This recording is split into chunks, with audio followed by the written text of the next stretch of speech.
पिछली कक्षाओं में हमने राज्य व्यवस्था में अधिनियम और चार्टर के अंतर्गत जो बातें थी उसको बताया था। आज जो है 1873 का अधिनियम क्यों लाया गया था। 1873 का जो अधिनियम था ये इसलिए इम्पोर्टेंट है कि 1 जनवरी 1874 को ब्रिटिश ईस्ट इंडिया कंपनी को या ईस्ट इंडिया कंपनी को औपचारिक रूप से भंग कर दिया गया। औपचारिक रूप से भंग कर दिया गया।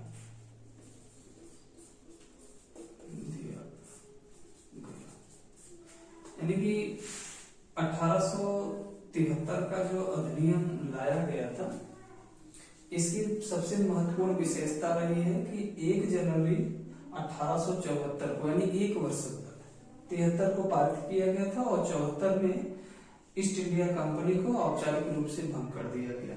ये बराबर प्रश्न आता है, पूछा जाता है कि किस अधिनियम के अंतर्गत ईस्ट इंडिया कंपनी को औपचारिक रूप से भंग कर दिया गया था। तो किस अधिनियम के अंतर्गत? 1873 अधिनियम के अंतर्गत 1873 का जो अधिनियम लाया गया था इसी के अंतर्गत। तो देखिए इसमें भी कंफ्यूजन की स्थिति आती है। विकल्प में जो कि जो वर्ष देते हैं, सन देता है, वो रिलेटेड दे देते हैं। जैसे 1873 का अधिनियम लाया गया था और 74 में इसे भंग किया गया था 1 वर्ष बाद। तो कभी कभी विकल्प में 1873 का ही पूछता है तो 1873 विकल्प में भी दे देता है। तो नहीं, 1 वर्ष बाद 74 में भंग किया गया था। हाँ, अगला देखेंगे। शाही उपाधि अधिनियम लागू किया गया था। शाही उपाधि अधिनियम लाया गया था 1876 को। शाही उपाधि अधिनियम 1876 को जो लाया गया था, तो जैसा कि आप जानते हैं मुख्य रूप से इसके जो कार्य रहे हैं शाही उपाधि अधिनियम के अंतर्गत, पहला रहा है कि औपचारिक रूप से भारत सरकार का ब्रिटिश सरकार में अंतरण कर दिया गया। अंतरण कर दिया गया,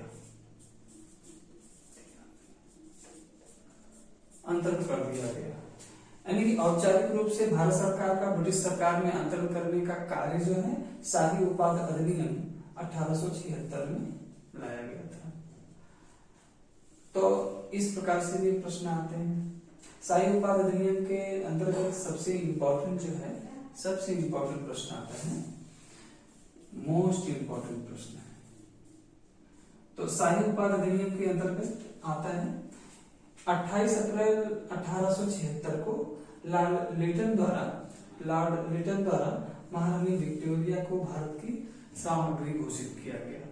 यानी कि सामग्री में जो घोषित किया गया है, साम्राज्य जो घोषित किया गया है मुख्य रूप से शाही उपाधि अधिनियम के अंतर्गत ही घोषित किया गया था। तो ये बराबर प्रश्न भी इसी तरह से आता है कि महारानी विक्टोरिया को भारत की सामग्री घोषित कब किया गया था।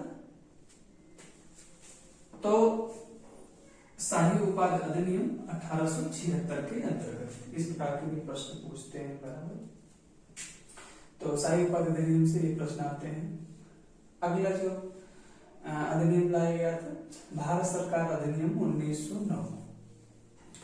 तो भारत सरकार अधिनियम 1909, देखिए ये भारत सरकार अधिनियम 1909 और भारत सरकार अधिनियम 1919 दो तो मोस्ट इंपोर्टेंट है और बराबर आपके वनडे कंपटीशन में भी प्रश्न आते रहते हैं। भारत सरकार अधिनियम 1909 से भी आता है और भारत सरकार अधिनियम 1919 से भी आता है। तो भारत सरकार अधिनियम 1909 की जो क्या क्या विशेषता है, इसे और किस नाम से जाना जाता है? इसे मार्लो मिंटो सुधार अधिनियम के नाम से जाना जाता है। तो मार्लो मिंटो सुधार अधिनियम के नाम से ही 1909 का भारत सरकार अधिनियम जाना जाता है। ऐसा क्यों? ऐसा इसलिए कि उस समय जो मार्ले थे वो भारत मंत्री रहे हैं और जो मिंटो रहे हैं, लॉर्ड मिंटो रहे हैं, वो भारत के वायसराय थे। तो भारत मंत्री मार्ले रहे, भारत के वायसराय मिंटो रहे। तो दोनों दोनों के नाम से ही इसे मार्ले मिंटो सुधार अधिनियम कर दिया गया है। इस प्रकार से भी प्रश्न आता है कि भारत सरकार अधिनियम 1909 को और किस नाम से जाना जाता है। तो भारत सरकार अधिनियम 1909 को मार्ले मिंटो सुधार अधिनियम के नाम से जाना जाता है। अच्छा, ये भारत सरकार अधिनियम ऐसा लाया क्यों गया? तो भारत सरकार अधिनियम जो लाया गया था मुख्य रूप से 1992 का भारत सरकार अधिनियम जो लाया गया था, तो 1892 का जो अधिनियम था, 1892 के अधिनियम में ब्रिटिश सरकार के द्वारा फूट डालो राज करो की नीति अपनाई गई थी, और जिसके अंतर्गत आगे चल करके आप देखेंगे बंगाल का विभाजन भी 1905 में कर दिया जाता है। और बंगाल के विभाजन का जो मुख्य उद्देश्य रहा है, तो मुख्य उद्देश्य वही रहा है कि संप्रदायों को लड़ाना या फूट डालकर राज करना, इस प्रकार की बातें रही हैं, तो बंगाल का विभाजन कर दिया गया था। तो ये इस प्रकार की जो राष्ट्र विरोधी ताकतें रही, तो इसमें कुछ सुधार लाने के लिए ये भारत सरकार अधिनियम 1909 या मार्ले मिंटो सुधार अधिनियम लाया गया था। इसके साथ देखेंगे और कौन कौन से कार्य हुए थे। तो ये विधान परिषदों में सर्वप्रथम पृथक निर्वाचन प्रणाली की व्यवस्था की गई थी। ये भी मोस्ट इंपॉर्टेंट प्रश्न आता है कि विधान परिषदों में पृथक निर्वाचन की व्यवस्था किस अधिनियम के अंतर्गत लाई गई थी? तो मार्ले मिंटो सुधार अधिनियम 1909 के अंतर्गत लाई गई थी। इसी प्रकार से भी प्रश्न ये बराबर देता रहता है। आगे तरफ चलेंगे तो 1909 का जो मार्ले मिंटो सुधार अधिनियम रहा, विधान परिषद के कार्यों में वृद्धि भी की गई, तो ज्यादा से ज्यादा उसे अधिकार दिए गए, उसे कार्य दिए गए विधान परिषदों को। साथ ही साथ बजट पर भी चर्चा करने के लिए भी छूट दी गई, यानी बजट पे भी चर्चा करने के लिए अधिकार दिया गया। तो ये कार्य रहे, विधान परिषदों के कार्य में वृद्धि की गई। साथ ही साथ भारत सरकार अधिनियम 1909 के अंतर्गत और कौन सी व्यवस्था लाई गई? सर्वप्रथम अप्रत्यक्ष निर्वाचन पद्धति या अप्रत्यक्ष निर्वाचन प्रणाली की व्यवस्था जो है ये 1909 के अधिनियम के अंतर्गत स्थापित की गई। ये बराबर प्रश्न आता है। 1909 के अधिनियम से 3 प्रश्न बनते हैं। पहला, एक मार्ले मिंटो सुधार अधिनियम को और किस नाम से जाना जाता है, या भारत सरकार अधिनियम 1909 को किस नाम से जाना जाता है, एक प्रश्न। दूसरा प्रश्न पूछता है कि भारत में पृथक निर्वाचन प्रणाली की व्यवस्था किस अधिनियम के अंतर्गत लाई गई थी? तो भारत सरकार अधिनियम 1909। यही पूछे कि भारत में किस अधिनियम के अंतर्गत अप्रत्यक्ष निर्वाचन पद्धति की व्यवस्था की गई? अप्रत्यक्ष निर्वाचन पद्धति की व्यवस्था 1909 के अधिनियम के अंतर्गत लाई गई। आगे की तरफ चलेंगे। भारत सरकार अधिनियम 1919। हाँ, ये भी इंपॉर्टेंट है, उतना ही इंपॉर्टेंट है जितना 9। हाँ, तो भारत सरकार अधिनियम 1919, इसे और किस नाम से जाना जाता है? मॉन्टेगू चेम्सफोर्ड सुधार अधिनियम। देखिए, अब यहाँ भी कंफ्यूजन आप बराबर प्रश्न कंपटीशन में गलत करके आ जाते हैं। 1909 और 1919 का जो दूसरा नाम है, जैसे 1909 का मार्ले मिंटो है और 1919 का मॉन्टेगू चेम्सफोर्ड सुधार है, तो आप इसमें ही भ्रम खा जाते हैं। आप 1919 को अधिनियम को मार्ले मिंटो के नाम से जोड़ देते हैं असल में। तो जहां भ्रम की स्थिति हो, 2 बातें हो, भ्रामक हो, तो एक को याद करना चाहिए, दूसरा तो ऑटोमेटिक सेट हो जाता है। तो इस तरह से 1919 का जो अधिनियम है इसे मॉन्टेगू चेम्सफोर्ड सुधार अधिनियम कहा जाता है। ऐसा क्यों? कि मॉन्टेस्क्यू जो था वो भारत मंत्री उस समय रहा है, और चेम्सफोर्ड जानते ही ये भारत का वायसराय रहा है। तो दोनों के नाम से ही इसे मॉन्टेगू चेम्सफोर्ड सुधार अधिनियम के नाम से जाना जाता है। इस तरह से और इसमें देखिए कार्य कौन कौन से हुए, बहुत अभूतपूर्व कार्य हुए हैं। जो प्रांत की अधिकारिता थी, जो प्रांतीय अधिकारिता क्षेत्र था, प्रांतीय अधिकारिता क्षेत्र में द्वैत शासन व्यवस्था स्थापित की गई थी। प्रांतीय अधिकारिता क्षेत्र में द्वैत शासन लाने का सबसे महत्वपूर्ण कार्य भारत सरकार अधिनियम 1919 का है। तो प्रांतीय अधिकारिता क्षेत्र में द्वैत शासन लाई गई। तो द्वैत शासन में एक विषय रहे आरक्षित, यानी एक को आरक्षित विषय और दूसरे को हस्तांतरित विषय के रूप में विभाजित किया गया था। इसी के साथ साथ नेक्स्ट कार्य जो हुआ था 1919 अधिनियम के अंतर्गत केंद्र में क्या है, द्विसदनात्मक विधायिका की स्थापना की गई थी। तो केंद्र में द्विसदनात्मक विधायिका की स्थापना की गई, ये 1919 अधिनियम के अंतर्गत है। तो द्विसदनात्मक विधायिका कौन कौन सी थी? पहली थी राज्य परिषद। राज्य परिषद के सदस्यों की संख्या 60 निश्चित की गई थी। और दूसरा रहा है केंद्रीय विधानसभा। केंद्रीय विधानसभा में 137 सदस्य रहे। तो इस प्रकार से क्वेश्चन की जो प्रकृति कैसी आती है कि भारत सरकार अधिनियम 1919 को और किसी नाम से जाना जाता है, सुधार अधिनियम। नेक्स्ट क्वेश्चन कैसे आता है कि प्रांतीय अधिकारिता क्षेत्र में द्वैत शासन व्यवस्था कब लाई गई थी या किस अधिनियम के अंतर्गत लाई गई थी? तो भारत सरकार अधिनियम 1919 के अंतर्गत। फिर पूछता है केंद्र में द्विसदनात्मक विधायिका की स्थापना किस अधिनियम के अंतर्गत की गई थी? तो भारत सरकार अधिनियम 1919 के अंतर्गत की गई थी। इस प्रकार से बराबर प्रश्न आते रहते हैं। तो आप इसी तरह से मुख्य रूप से देखते रहेंगे।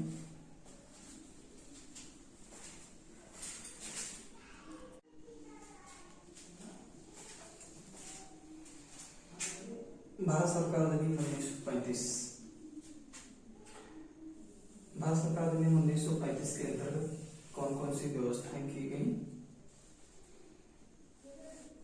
तो भारत सरकार अधिनियम 1935 क्यों लाया गया या इसकी कैसे आवश्यकता पड़ गई?